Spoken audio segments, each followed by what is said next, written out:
You doing, man? I'm doing great.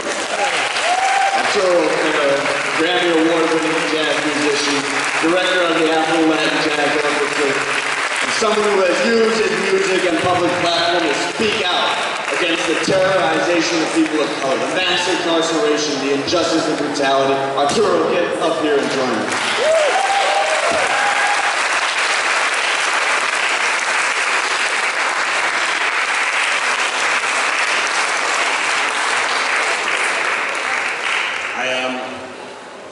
I'm just going to have to improvise because I'm a jazz musician.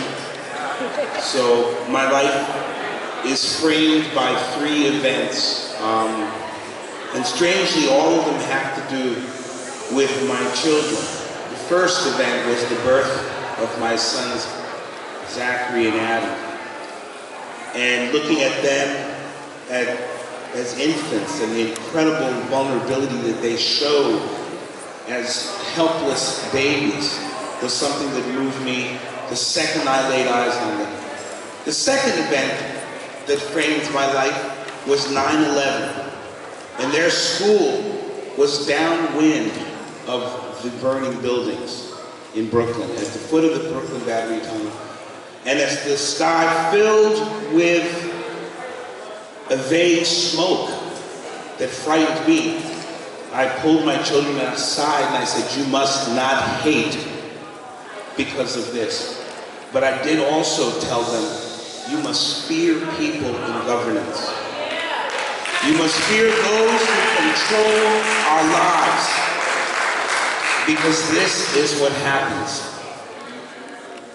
And the third event that remarkably changed my life forever was the killing, the murder of Ramarley Graham. My son was the same age, and for some reason I feel like up until that point I was really kind of below the radar. I knew things were wrong, but I didn't understand how wrong they were until I understood what happened in the Bronx at the hands of Richard Haste, cop, murderer.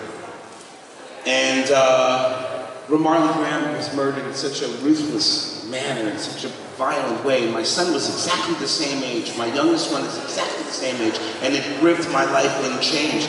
These are 3 events that turned me from someone who understood that I was just a jazz musician to someone who had to do something more.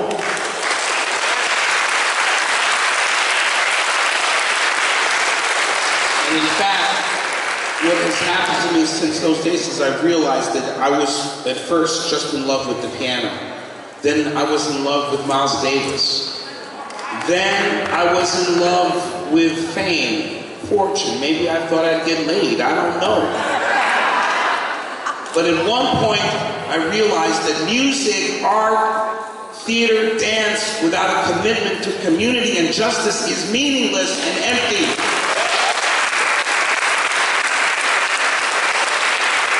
And so, I guess what I'm saying to you is really that none of us can fly below the radar anymore.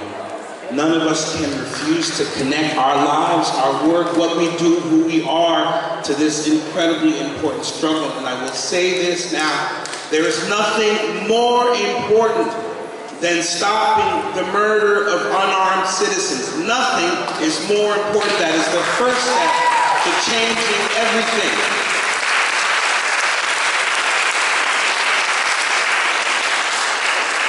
I will lend my voice, my inarticulate voice. I feel like I'm in the company of incredible speakers. I wish I had a piano, man. Where's the piano? I will lend my voice to these incredible, great men and women who are here today and say that on the 14th you must walk out of your business, walk out of your classroom, walk out of your apartment, walk out of your complacency, walk out of all that you think you know, and take part in the real world. Walk out of the gray world, and walk into the world of the sun, and stand with the people of the sun. The gray world doesn't exist. Thank you.